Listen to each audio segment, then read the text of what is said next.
यस्यं स्वभावाप्ते रभावे कृतस्निकर्मणा तस्मै संज्ञानिरूपाय नमोस्तु परमात्मने। नमो अरिहन्ताणं नमो सिद्धाणं नमो आयर्याणं नमो वज्रायाणं नमो लोए सब साहुड़म। पंच परमेष्टि भगवान की जय। आचार्य भगवान पूजपाद स्वामी की जय। आचार्य भगवान गुरु विशुद्ध सागर जी महाराज की जय। तीन कमलों कोटि मुनिराजों की जय। बोले परम पूज्य 108 श्री प्रसन्न सागर जी गुरुदेव की मुनि संघ की जय। यहाँ पर गाथा की श्लोक है ये। गाथा श्लोक में अंतर क्या है? जो प्राकृतिक में होती हैं वो गाथाएं कहलाती हैं, और जो संस्कृत में होते हैं वो श्लोक कहलाते हैं। तो ये श्लोक है ना। तो यहाँ पर श्लोक नंबर 24। महावीर स्वामी की जय हो। 24 तीर्थंकर तक पहुँच गए हैं। तो 24वां श्लोक यहाँ पे बता रहे थे। और यहाँ पर जो है वस्तु स्वरूप की व्याख्या कर रहे हैं कि जिसको भी सुख चाहिए तो दुख में जाओ, और नहीं तो क्या। परम सुख चाहिए तो दुख में जाना पड़ेगा। अगर तुम दुखी नहीं हो पा रहे हो तो सुखी नहीं हो सकते। नियामक रहता है कि आचार्य भगवान इसी को पूजपाद स्वामी ने उसमें भी लिखा है। कौन सा? समाधि तंत्र ग्रंथ में कि अदुख भावितम ज्ञानम क्षीयन्ते दुख सन्निधौ तस्मात् यथा बालम तथैव भावेन मुनि। हे मुनि, तुम जो हो दुख से भावित रहो। अदुख सुख में भावित ज्ञान दुख के आने पर क्षीण हो जाता है। जो हमेशा जो है सुख में मैं अपने आप को बिल्कुल दुखी होने नहीं दूंगा, मैं अपने आप को कष्ट होने ही नहीं दूंगा, मैं ऐसा व्यवस्था करूँगा। कई लोगों की व्यवस्था पता कैसी होती है?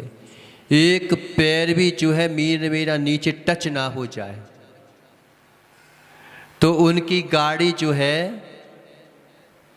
बिल्कुल कमरे के जहाँ पर तुम सोफा सेट होता ना, तो वो सोफा सेट के पास में लगी गाड़ी मिलेगी। और बिल्कुल अगर पैर उतरेगा तो नीचे ना जाके उसी में जाएगा। ऐसी ऐसी सुख सुविधा भोगी है। यानी एक क्षण के लिए भी हमें ये कहना ना पड़े, पाव अकेले निकला ना तो तुरंत तैयार हो जाए कि पानी आना है।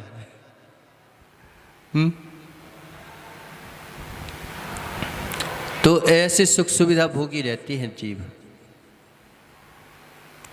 तो कहने लगे कि ये सुख सुविधा है, सुख में भावित ज्ञान दुख के आने पर क्षीण हो जाता है। थोड़ा सा भी दुख आएगा ना, थोड़ा सा भी दुख आएगा तो फिर मालूम चला कि उस समय तुम तड़प जाओगे, तड़प जाओगे। दो कहानी आती हैं कि दोस्त थे, वो दोस्त थी दोनों। तो एक तो जो है हमेशा उपास वगैरह कुछ करती रहती थी, और एक जो है उसकी हंसी उड़ाती रहती थी कि क्या तो उपास करते थे, खाओ पियो ऐश करो और क्या, बस इसके अलावा कुछ नहीं है। देखो कि मिला है तो ऐश करो और क्या। शहरों में जाओ ना तो कोई अगर ये बोल दे कि भाई मंदिर चलो, तो ऐसी हंसी उड़ाते हैं कि मालूम चला कि बिल्कुल हीन भावना से भर जाए आदमी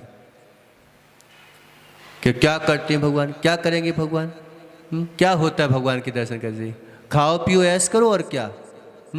जिंदगी मिली है जे क्या गुमसुम बैठने के लिए मिली है क्या, कि गुमसुम बैठे रहो और ये मेरे कहते रहो।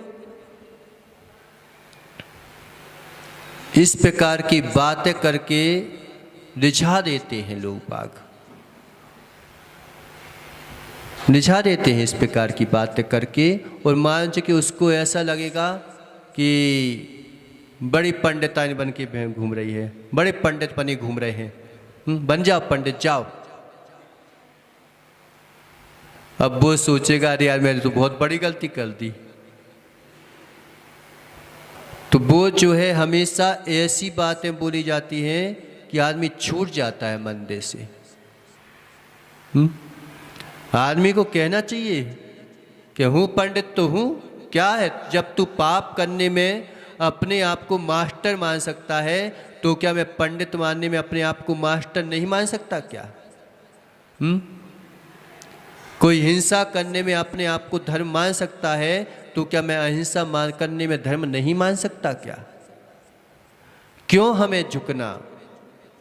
हूं तो हूं, मैं देवसागर गुरु का भक्त हूं तो हूं।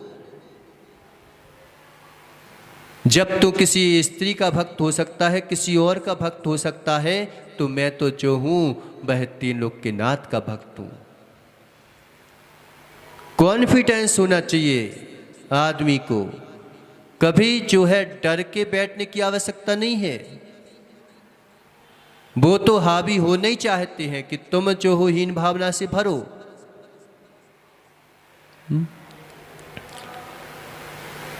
अब कोई कहे कि नंगा घूमे, तो है तो नंगे हैं तो क्या प्रॉब्लम है?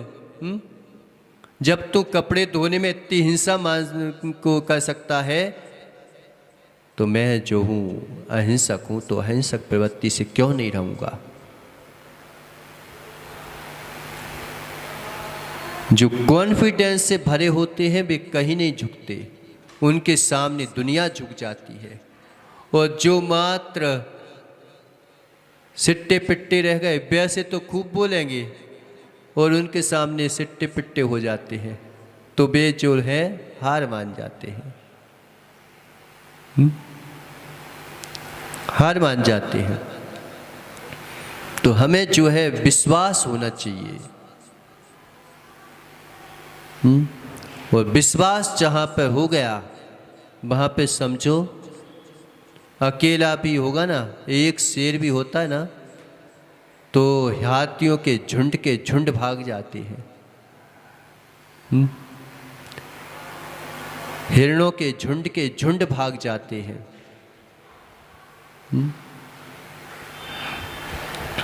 तो अगर तुम्हें परम सुख चाहिए तो परिसहों को सहन करना पड़ेगा, उनका अनुभव करो, इन भोगों का अनुभव मत करो। ये शुरू में अच्छे लगेंगे, बाद में कष्टकारी हो जाएंगे, फिर छोड़ना मुश्किल पड़ जाएगा। हावी हो जाते हैं, हावी हो जाते हैं, फिर मुश्किल हो जाता है, फिर समझ में भी आती है तो भी नहीं छोड़ पाते। अधिकांशतः आदमी क्या करता है कि गलत लोगों को मना नहीं कर पाता लेकिन अच्छे लोगों को मना कर देता है। किसी ने बोला कि चलो टाकीज चले, फिल्म देखने चले, मना नहीं कर पाते।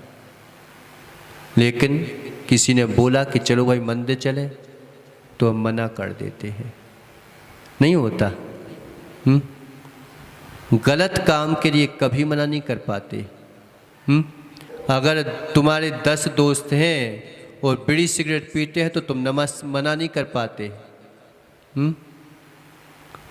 लेकिन एक जो है अच्छा दोस्त मिल जाए तो मालूम चला कि उसके लिए तुम इस प्रकार से, उसको भी मालूम चला कि अपने में परिवर्तित करने की कोशिश करोगे, उल्टे कामों में क्या है, संसार है, उसी तरफ झुकता है।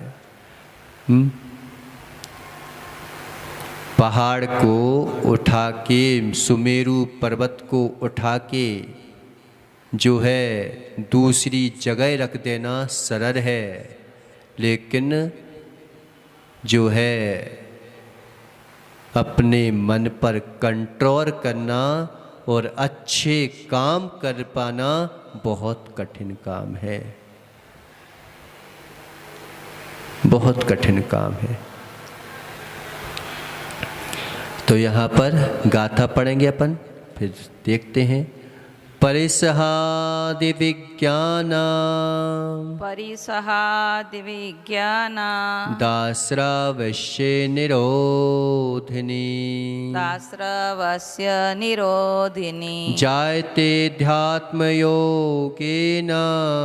जायते ध्यात्मयोगेन कर्मणामासु निर्जरा। कर्मणामासु निर्जरा। एक साथ पढ़ेंगे। परिसहादि विज्ञान दास्रावश्ये निरोधिनी जायते ध्यात्मयोगेन कर्मणामासु निर्जरा।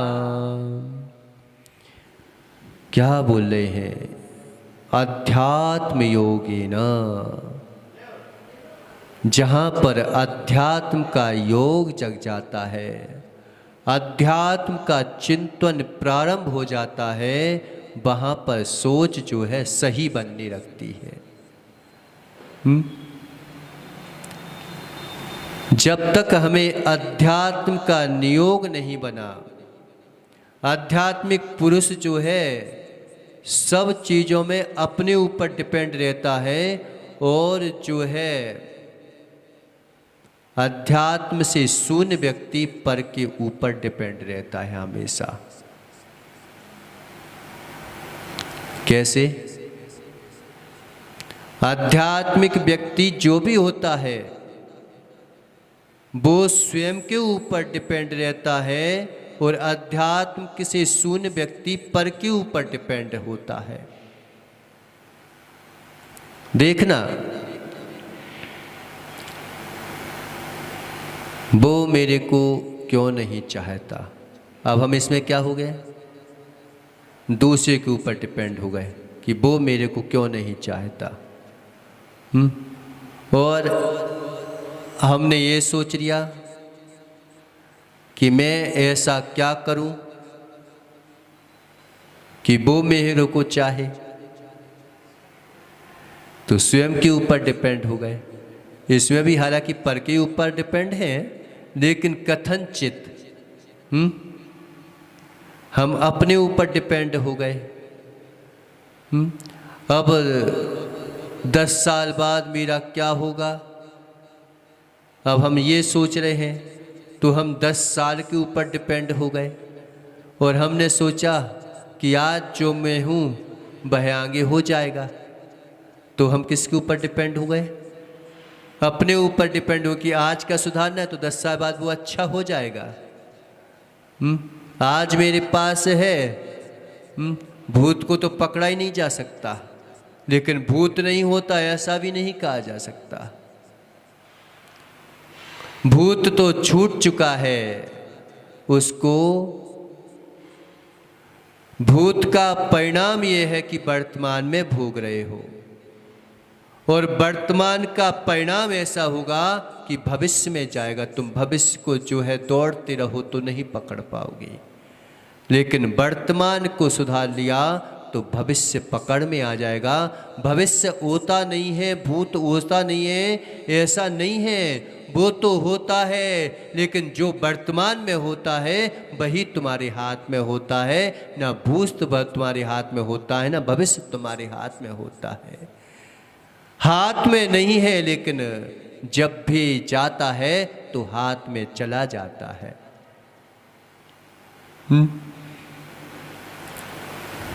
हाथ में चला जाता है। इसलिए हमारे हाथ में मात्र वर्तमान रहता है,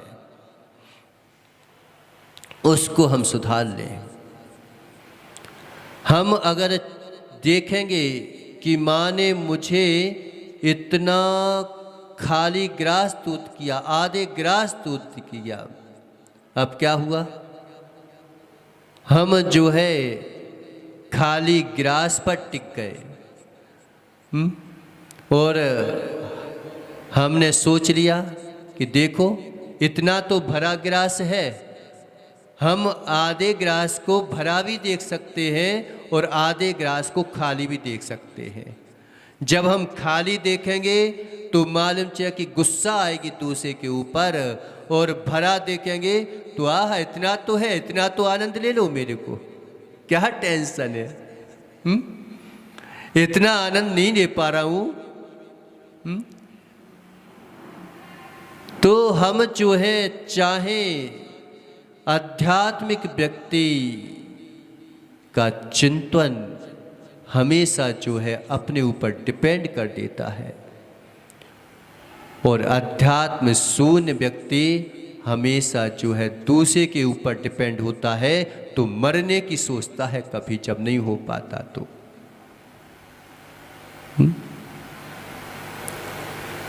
नहीं हो पाता तो मरने की सोचता है, और हो जाता है तो छूट ना जाए इस बात को सोचता रहता है। कहीं ऐसा ना हो जाए, इतना कमाया कहीं मैं छूट ना जाए, इतना पैसा मेरे साथ। दोनों जगह उसे हानि है। तो क्या बोल रहे हैं यहां पर? अध्यात्म योगेना, अध्यात्म का चिंतन करने से परिसहाद्य, परिसहादि, परिसय आदि अविज्ञानात् अनुभव नहीं होता। जो अध्यात्म के चिंतन में डूब जाता है उसे परिसय आदि का अनुभव ही नहीं होता। कैसे नहीं होता? क्या हुआ कि एक बार एक व्यक्ति पहाड़ पर चढ़ रहा था। एक साधु था, पहाड़ पर एक पोटली बांध के चढ़ा जा रहा था। हताश हो रहा था, निराश हो रहा था, कहाँ तक चढ़ूं, कितना चढ़ूं। और एक जो है बहन अपने सीने पर एक बच्चे को रात की और तुरंत चढ़ती चली जा रही थी। अब उससे पूछा कि तुझे ये जो बालक है इसका बोझ नहीं लग रहा है क्या? तो वो क्या बोलती है कि ये मेरा भाई है, और भाई का कभी बोझ लग सकता है क्या? ये मेरा बेटा है, क्या बेटे का कभी बोझ लग सकता है क्या? जिसने बेटा देखना प्रारंभ कर दिया उसे बोझ नहीं रखता, और जिसे पर चीज दिखाई देने लगे उसे बोझ लगने लगता है।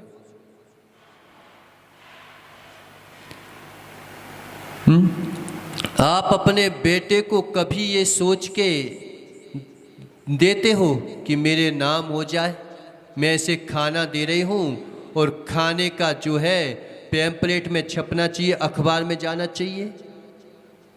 उसके लिए तुमने पूरा पैसा बर्बाद कर दिया, लेकिन कभी आपने ये चिंतन किया क्या कि मेरा नाम जो है, मेरा नाम पेपरों में आना चाहिए, मेरा नाम प्रशस्ति में लिखा देना चाहिए? कभी ये सोचा क्या? क्यों नरेश, तू अपने ज्ञान को पढ़ाता है, तो कभी तुमने ये सोचा कि मैं तेरे पैसे लगा रहा हूँ, मेरा नाम लो महाराज कि मैंने अपने बेटे को पढ़ाया? बेटा दिखता है तो फिर हमें पैसे खर्च भी नहीं दिखते, नाम भी नहीं दिखता, अहंकार भी नहीं दिखता। और वही अगर ये नरेश जो है ना अस्पतालों में किसी कहीं पर फल बांटने गया तो फोटो खिंचवाएगा। अगर आज हमारी समाज का व्यक्ति गरीब है और उसे कई गरीब लोग नरेश भैया तुम्हारे पास मांग नहीं पाते, जो है खून के आंसू पी लेती है लेकिन जा नहीं पाती। क्यों? क्योंकि तुम उसकी पूरी इज्जत बर्बाद कर देते हो।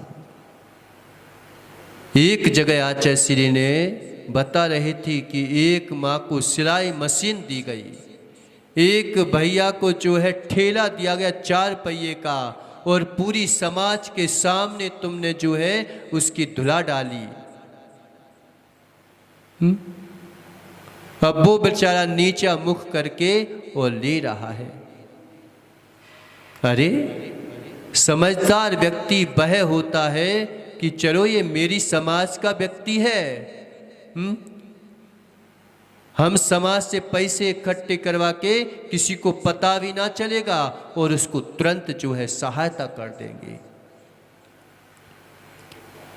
जबलपुर में एक व्यक्ति भाई को जो है इंजीनियरिंग करना थी, पैसे नहीं थे उसके पास। आचार्य जी ने स्पष्ट बोल दिया कि तुम मात पैसे इकट्ठे करना, नाम नहीं लेना किसी का। पैसे इकट्ठे करके उसको दे दिए गए और उसने इंजीनियरिंग कर ली। अध्यात्म योग है ना, देखो व्यवहारिकता में भी लगता है। बता देते हैं, अब क्या करें। जिसे अध्यात्म के योग से, अध्यात्म का चिंतन करने से परिसह आदि का अनुभव नहीं होता, ऐसे अनुभव नहीं होता। जिसे अपना बेटा नजर आता है फिर उसे जो है अहंकार का अनुभव नहीं होता। खाना खिलाता है, बेटा खा ले और खा ले तू। कभी ऐसा लगता है कि क्या दे दिया मैंने बेटे को? क्यों माताओं, आपका जब बेटा गर्भ में होता है तकलीफ होती कि नहीं होती? तकलीफ होती है, होती कि नहीं होती? होती है, लेकिन तकलीफ जैसी नहीं दिखती। क्यों? नरेश पूछ रहे ना अपनी देवी से कि जब जो है ना बेटा गर्भ में था, तकलीफ होने पर भी वो क्या सोचती है, उसे तो यहाँ तक अभी बेटा गर्भ में ही है, आया भी नहीं, और कहाँ कहाँ की सोचने लगती है कि बेटा बड़ा होगा, पैर दबाएगा, बहू आएगी, नुपुर भजेंगे, ये सब दिखने लगता है। उसे वो कष्ट महसूस नहीं होता, नहीं होता। ऐसे ही मुनिराज जो है विहार करते हैं, गर्मी सर्दी सहते हैं, क्षुधा तृषा आदि भी उन्हें जो है सताती है, लेकिन उन्हें सता नहीं पाती। जिसे मोक्ष का मार्ग दिखाई दे देता है उसे केश रोंच का कष्ट जैसा दिखाई नहीं देता। अभी दिखा नहीं है, नाप तोड़ के दे रहा है। अगर तू दान भी जो है ना वो नाप तोड़ करके दे रहा है, इसका मतलब कि अभी तेरे अंदर में श्रद्धा जागृत नहीं हुई। सच्ची श्रद्धा होगी तो वो नाप तोड़ के नहीं देखेगा। वस्तु स्वरूप को जान लिया, वो कंगाल होने पर भी मांझे में रहता है, और मालूम चला कि जिसे वस्तु स्वरूप का ज्ञान नहीं है वो मजे में रहते हुए कंगाल रहता है।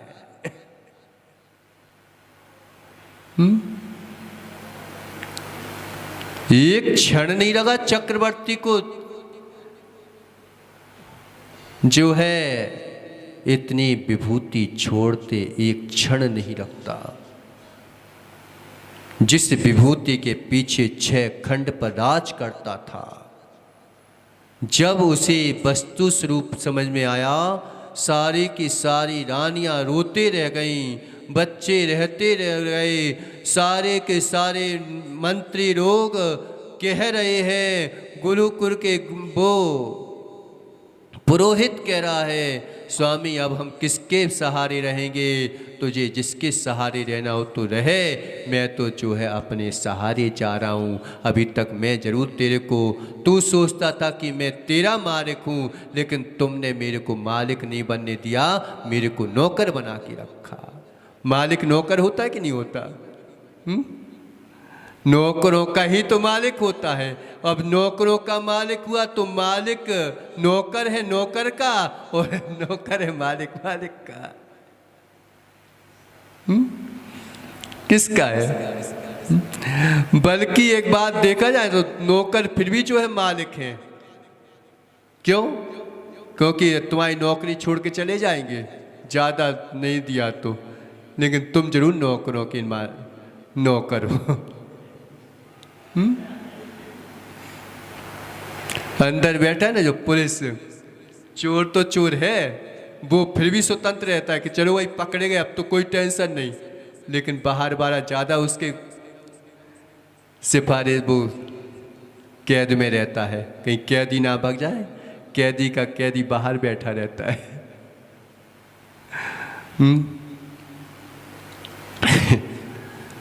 कहाँ से सोचते हैं तो महाराज है। अरे क्या नाथ, अनुभव नहीं होता। आत्मा का चिंतन करने से परिसह आदि का अनुभव ना को नहीं होता। आश्रव से, जिससे आश्रव को निरोधने रोकने वाली कर्मणाम कर्मों की निर्जरा आंसू शीघ्र ही होती रहती है। जब उसका अनुभव नहीं होता तो आश्रव को रोकने वाली यानी संबर रूप निर्जरा होती रहती है, कर्मों का आगमन नहीं होता। ऐसा यहाँ पे बताया गया। गहरे चिंतन है ये। कि तुम सोचो क्या करते होंगे, जंगल में महाराजा अकेले बैठे हैं, पानी टपक रहा है, एक बार खड़े होके तो देखो कैसा। ये चिंतन रहता है कि परिसय आदि उनके लिए कुछ नहीं कर पाते। उपसर्ग भी उपसर्ग में पड़ जाते हैं। उपसर्ग करने वाला झुक जाता है, लेकिन उपसर्ग को सहने वाला कभी नहीं झुकता, क्योंकि उसके अंतर में मृदु परिणाम होता है। जिसका मृदु परिणाम हो गया वो कभी नहीं झुकता। झुकता वही है जिसका अहंकार परिणाम होता है। अहंकारी झुकता है, मृदु परिणामी नहीं झुकता। तुम अगर सोचते हो कि मैं झुकूंगा नहीं तो मृदु परिणाम बन जाओ।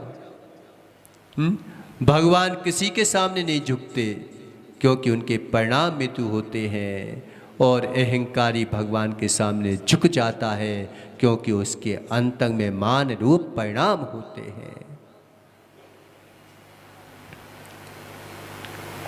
तो इस प्रकार से यहाँ पे बताया कि शीघ्र ही शीघ्र आंसू, आंसू कवि कहते हैं ना, आंसू कवि क्या कहता है, यानी शीघ्र कविता को बना दे। ऐसे ही भगवान ने देखो जोड़ने में बहुत समय लग जाता है, लेकिन तोड़ने में समय नहीं लगता। तुम जिस दिन ध्यान में हो जाओ ना, पूरी निर्जा एक क्षण में हो जाती है। क्षण भी नहीं लगता। मगर भवन को बनाने में इंजीनियर बुलाओगे 10 साल लगेंगे, लेकिन तोड़ने में लेकिन क्या करें, तोड़ नहीं पाते बेचारे। हमने तो बनाया है। ऐसी बेचारे सोचते रहते हैं कि ये कर्म मैंने तो सजोए है, अब इनको कैसे छोड़ दूं।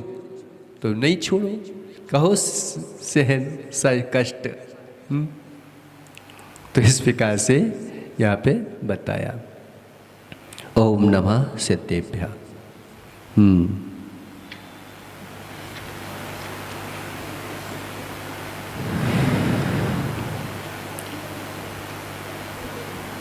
परिक्रमा क्यों बनाई जाती है? परिक्रमा क्यों बनाई जाती है?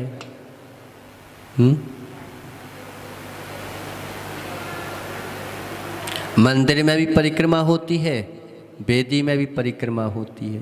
होती कि नहीं होती? गैप छोड़ देते हैं। तो ये क्यों बनाई जाती है? नहीं पता? कोई बताएगा क्यों बनाई जाती है परिक्रमा? बताओ मैया, कुछ भी बताते रहो, अपना क्या जाता है? अब तुम नहीं पूछे तो हम ही पूछ लेते तुमसे क्वेश्चन। बता दो, लेकिन जल्दी जल्दी बताओ। अरे आपस में नहीं बताना है। पता है कभी नीति कहती है कि अगर राजा सम्राट अगर बैठा हो और पूरी जो है सभा लगी हुई है, और सभा में अगर कोई जो है काना फूसी कर रहा हो तो उसको सजा हो जाती है। क्यों? क्योंकि क्या पता तूने कौन सी बात की, कहीं मेरे खिलाफ तो बात नहीं कर रहा है? तो ऐसे ही जो है ना, कभी महाराजाओं के सामने, भगवान के सामने अपनी बातें नहीं करना, नहीं तो समझ लेना कर्मों की सजा हो जाएगी तुमको।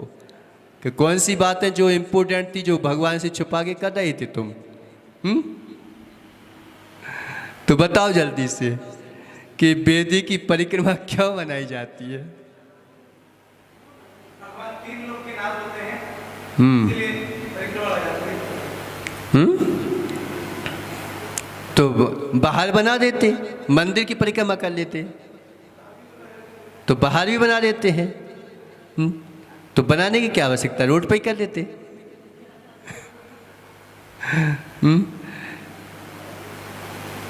ठीक है, रत्नत्रय की प्राप्ति के लिए। ठीक है। और बताओ, हम बनाई की पूछ रहे हैं, अभी लगाई क्यों जाती है इसके लिए नहीं पूछ रहे हैं। कि बनाई क्यों जाती है। लगाने की तो बात अलग होती है, लगाई की बनाई क्यों जाती है। परिक्रमा जो है शुद्ध एवं सीमा की दृष्टि से बनाई जाती है। जो वास्तु होता है तो कभी भी जो है घर को पूरी जितनी जमीन आपकी है उस जमीन से लेकर के नहीं बनाया जाता है। ब्रह्म स्थान और जो है ये सबसे मेन होता है। जैसे आपने कभी देखा हो कि पहले भवन बनते थे, राजमहल बनते थे, तो बीच में जो है जगह खाली छोड़ देते थे और ऊपर से प्रकाश रहता था। क्यों? क्योंकि मध्य का स्थान ब्रह्म स्थान कहलाता है। ब्रह्म स्थान जो है वो कभी भरा नहीं रहता, क्योंकि ब्रह्म स्थान भर जाएगा तो तुम कर्मों से ढक जाओगे। और जो है बाहर का स्थान जो होता है वो राक्षस स्थान कहलाता है। तो जो अपन सीमा बनाते हैं उसको कम से कम घर भी बनाओ तो इतनी दूरी से इतनी सीमा छोड़ के रखो कि अपना जो है हवा की दृष्टि से भी, राक्षस स्थान की दृष्टि से भी उसको छोड़ के बनाते हैं। तो एक तो ये रहता है कि वो जो है कभी भगवान के लिए बिल्कुल वेदी बनती है, एकदम कभी दीवार सटा के वेदी नहीं बना देना कभी। क्यों? क्योंकि वो राक्षस स्थान कहलाता है। 2.5 फुट दूरी से कम उतनी जगह खाली लेना चाहिए। घर का भी स्थान रहता है और मंदिर का भी।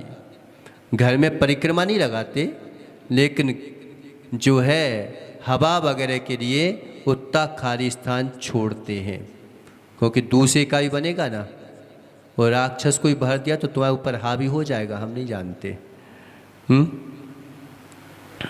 तो इसलिए अपन जो है परिक्रमा को बनाते हैं।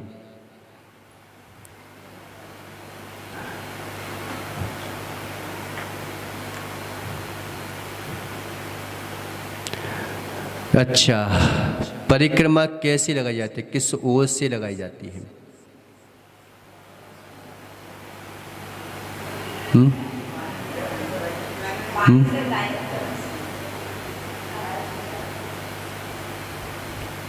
किस ओर से लगाई जाती है? बाएं से दाएं क्यों लगाते हैं?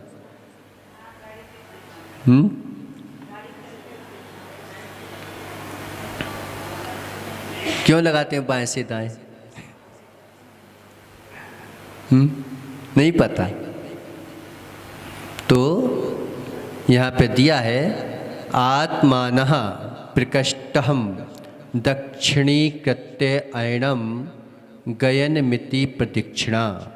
यानी इसके अनुसार जो गुणों में श्रेष्ठ हों उन्हें अपने दक्षिणे पार्श्व में रखते हुए गमन किया जाता है।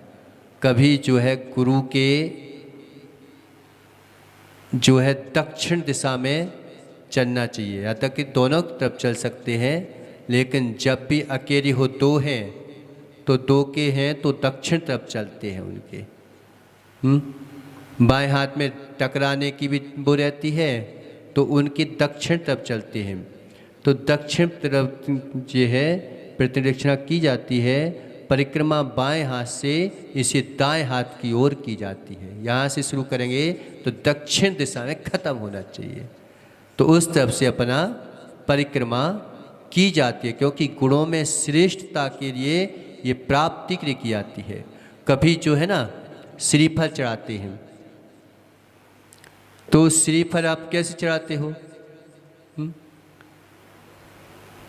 कि जो टूटने का स्थान होता है ना, वो टूटने का स्थान भगवान की तरफ, मुनिराज की तरफ होना चाहिए। उल्टा श्रीफल कब चढ़ाया जाता है पता? कि जब भैया महाराज आप हमारे गांव में नहीं पधारो, हमें तो नहीं चाहिए आप नहीं तो उल्टा श्रीफल पर चढ़ाते हैं। एक बार कटनी में, अब शांति सागर जी थे 20 पंथी, तो वो कटनी तरफ जा रहे थे, तो कौन से जगन मोहन साला शास्त्री थे पाए शायद वहाँ के, तो वो जो है गए सब समाज कि महाराज उल्टा श्रीफल लेके गए कि आप जो है दूसरी जगह कर लो चौमासा, यहाँ पे नहीं करो। तो आज जैसे चले गए कि अब तो हम वहीं पे करेंगे। उनके जो क्या बोलते हैं बिहार करवाते ना संगपति, कह रहे महाराज आपको यहीं पे चौमासा करवाएंगे, अपन नहीं भी करेंगे ना तो अपन जो है तंबू गाड़ के करवाएंगे, लेकिन यहीं पे करवाएंगे हम। फिर जगन मोहन लाल शास्त्री जी उनकी परीक्षा लेने के लिए गए, बहुत परीक्षा रहते हैं। तो वो जो है क्या करने लगे, उनके इधर जो बर्तन मांजते थे ना, वो बर्तन मांजने गए थे। परीक्षा ऐसे नहीं कहते कि एक तरफ से परीक्षा हो, परीक्षा करने के लिए भी हमें पता होना चाहिए कि किस बात की परीक्षा की जाना है। अगर परीक्षा लेने वाला और माइंडेड ना हो, बताओ वो परीक्षा ले सकता है क्या? हम परीक्षा लेने की बात करते हैं, लेकिन परीक्षा देना भी पड़ती है कभी। जब ही परीक्षा ले पाओगे जब परीक्षा दोगे। तो वो जो है पंडित जी ऐसे कपड़े पहन के कि उनके इधर जो है बर्तन मांजने के लिए चले गए। फिर वो जो है कटनी में पहुंचे तो उन्होंने बोला कि बहुत अच्छे महाराज हैं, लेवा लाओ। तो सब लोग लेवाने गए। अब लेवाने के लिए गए तो देखा पंडित जी ने, अरे ये तो नौकर था जो मेरे किधर बर्तन मांजने आता था। तो कह रहे महाराज मुझे क्षमा करो, मैं परीक्षा लेने के लिए आया था। कि पास हुए कि नहीं हुए? जो हर्षवर्धन मेहता है ना हमारे संग में सूत्र है, वो सोलापुर के कट्टर मुमुक्षु टाइप के थे। वो ऐसे आते थे, नमस्कार भी नहीं करते थे, देखते रहते थे। और जब देखा उन्होंने आचार्य को, सब महाराजों को, 3 छुलक थे उस समय सोलापुर में, देखा तो 4 महीने बाद वहाँ से जो हमारे सुप्रभ सागर जी हैं, मनोज भैया और हमारे हर्षवर्धन मेहता अब जो है महाराज बने बैठे हैं। तो श्रीफल जो है जब भी चढ़ाते हैं, जहाँ से टूटता है उस तरफ का मुख करके भगवान की तरफ चढ़ाते हैं कि हम जो है अब आपसे जुड़ना चाहते हैं। अगर जो है चुंबक भी हो ना, तो नेगेटिव तरफ किसी हो जाए तो चुंबक से चुंबक भागने लगती है, चिपकती नहीं है। और उसी वह पॉजिटिव हो जाए तो वही जो है चिपकने लगती है। ऐसे ही भगवान की परिक्रमा अगर तुमने दाएं से बाएं की तो समझ लो तुमने उल्टा कार्यक्रम कर रहे हो। इसे बाएं से दाएं की ओर लगाते हैं गुणों की प्राप्ति के लिए कि हे प्रभु मेरे जो है अब अवगुण टूटे और आपके जैसे गुण मुझे से जुड़ जाएं, इसे हम आपसे परिक्रमा लगा रहे हैं।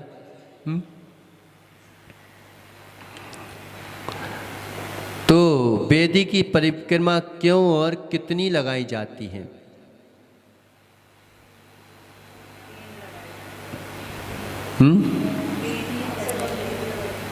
खड़े होके बताओ, मेरे को सुनाई नहीं देता ज्यादा। क्यों लगाई जाती है?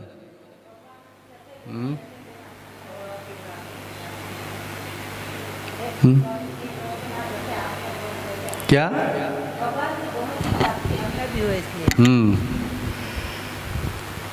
और बताओ।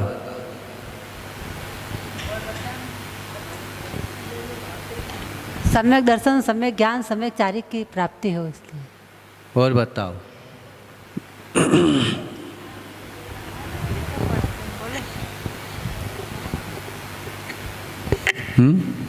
बताओ बताओ। नहीं बताओगे? इतने नाराज हो गए कि हम बताएंगे नहीं अब? कि महाराज आपके सामने हम बोलेंगे नहीं, हम आपसे बोलेंगे नहीं अब, ऐसा?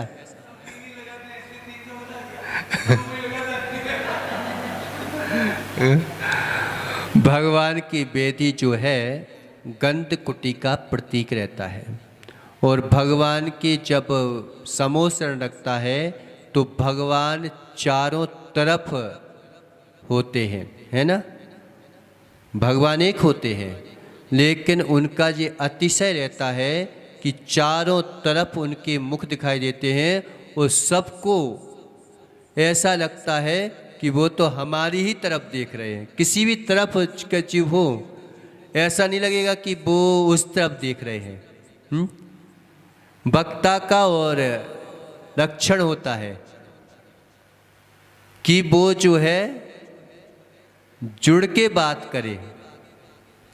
वक्ता जो है ना, अगर जुड़ के बात नहीं करेगा तो मालूम चला कि देख लिया कि उदास हो रहे हैं, तो उदास हो रहे हैं तो तुरंत जो है उसको लक्ष्य करके या तो सो रहा हो तो बोल दो कि हे नरेश, तो तुरंत जग जाएगा। अरे क्या है?